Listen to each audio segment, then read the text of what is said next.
Primeiro eu quero cumprimentar o Matheus. Boa noite, Matheus. Como é que você está aí? Boa noite a todos. Boa noite que estão assistindo a gente. Boa noite, Thiago. Boa noite, Daniel. Boa noite.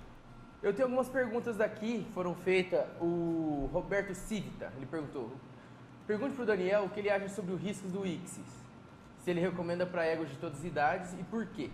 O Bob já chegou chutando. Ele já está te perguntando de ICSIS. E eu, na hora que você falou, eu já torci o bigode aqui, né? Como se eu tivesse égua, né? Então, mas é que às vezes a gente vê, fala, será que a minha égua, meu plantel, meu trabalho, será que meu criatório, eu vou gastar com isso? Será que é rentável? Vale a pena ou não? O que ele perguntou? O que você tem a dizer?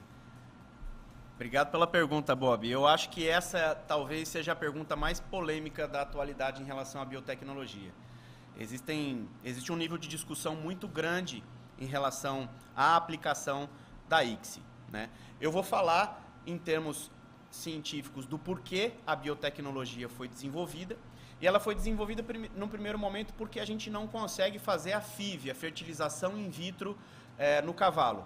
Porque se consegue um bom grau de maturação dos oócitos, mas não se consegue controlar o processo de capacitação do espermatozoide, que é um processo enzimático necessário para ter a fecundação. Então, desenvolveu-se a técnica de ICSI, que é injeção intracitoplasmática de espermatozoide. Essa é a tradução de ICSI. Quando você pega o espermatozoide, basicamente injeta dentro do oócito, do óvulo da égua, e aí você consegue um desenvolvimento embrionário in vitro, né? E aí depois congela ou transfere esse embrião.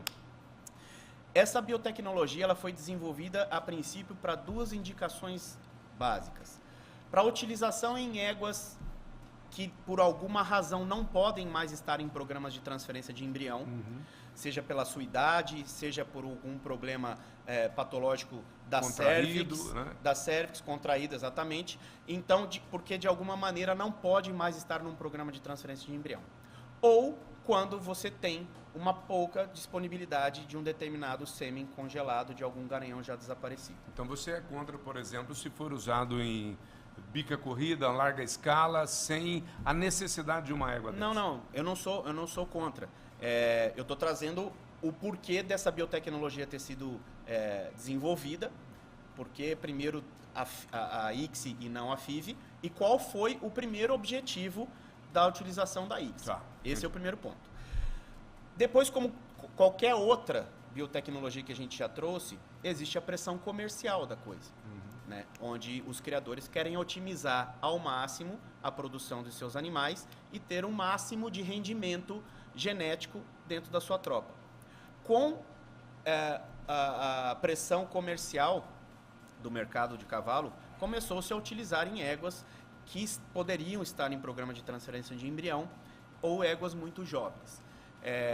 O que a gente tem de informação hoje da ICSI em relação a isso? Muito pouco se sabe do real influência, do real resultado de se utilizar a ICSI numa égua jovem por muito tempo. A gente sabe que em éguas mais velhas, onde só a ICSI resolve o problema reprodutivo da égua, não há outra opção e, de fato, muitas éguas estão em programas de ICSI sem ter qualquer tipo de dano. Mas são éguas que não vão ficar vivas por muito tempo, mesmo disponibilizando os oócitos através da técnica de ICSI. Então, a gente não sabe nessas potras, porque hoje se faz ICSI em éguas de 3 anos, de 4 anos. Inclusive, deixa eu te interromper, porque eu quero saber do Thiago, Dr. Thiago, qual a experiência dele aqui no Aras. E o Matheus está me dizendo, daqui a pouco eu vou chamar ele de novo, que ele está dizendo que tem várias perguntas a respeito de éguas jovens, a confecção ou a utilização da ICSI em éguas jovens. Lá, você tem feito?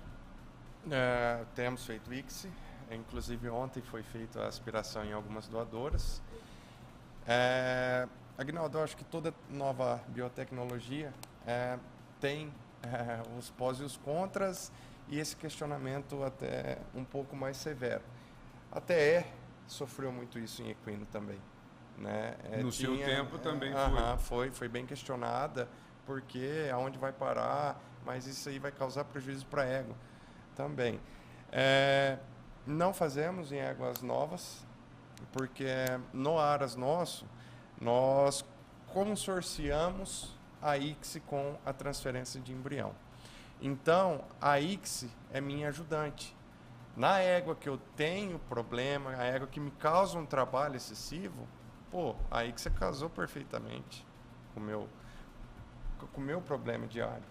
E também, eu estou lá fazendo a TE, como foi falado financeiramente, para dar o equilíbrio, né? Porque, queira ou não, vamos fazer médias e dividir, né? E então, no Aras, a ICSI me ajudou muito a completar. Então, o que falta em algum momento em determinada égua, ela me ajuda. O que está sobrando em determinada égua, ela não precisou entrar. Então, vamos fazendo isso. E em éguas velhas, igual eu tenho éguas lá que já não estão mais a capacidade já não estão mais no meu programa de transferência de embrião. Elas se enquadram diretamente no programa de ICSI. Então eu não mexo mais. Bom, ó, antes de saber das perguntas ali que o Matheus tem para você continuar discutindo, eu vou fazer o papel daquele que não entende nada do assunto, que gosta de dar um palpite, que tem um monte de gente, né? E uma das coisas que dizem é, se você utilizar em éguas sadias, você vai fazer com que elas vão perdendo gradativamente a capacidade reprodutiva. Na verdade, Você vai causar isso nelas. Então, por isso que não se usa em égua jovem. Não, na verdade, não é perdendo a capacidade reprodutiva. E, ó, eu quero deixar muito claro aqui que eu não tenho opinião sobre isso. Eu estou trazendo só as informações de campo. Não é que você vai acabando com a capacidade reprodutiva dessa égua. Primeiro, existe esse ponto que a gente não sabe quais tipos de dano a gente pode trazer a um ovário de uma égua que vai fazer durante toda a sua vida reprodutiva o procedimento de aspiração. A gente não sabe porque simplesmente é uma técnica muito nova que não teve tempo ainda de aplicação para a gente saber. E o segundo, a égua ela já nasce programada geneticamente para produzir um número X de oócitos, de óvulos, durante toda a sua vida reprodutiva. E a gente não consegue mudar isso. Então, talvez com as técnicas de ICSI, de aspiração, em que se aspiram muito mais oócitos do que numa ovulação normal da égua, isso possa vir fazer com que essa égua... O aproveitamento é muito maior. A gente pode acontecer de que essa égua deixe de produzir oócitos mais cedo, né? Mas isso tudo, a gente está falando de biologia, né? Não é de matemática, então não é uma ciência exata. É o que a gente, por existir e se basear na teoria, imagina que possa vir a acontecer. Né? Em uns animais pode ser de um jeito, outros animais que foram submetidos a outro manejo pode acontecer de outro jeito, né?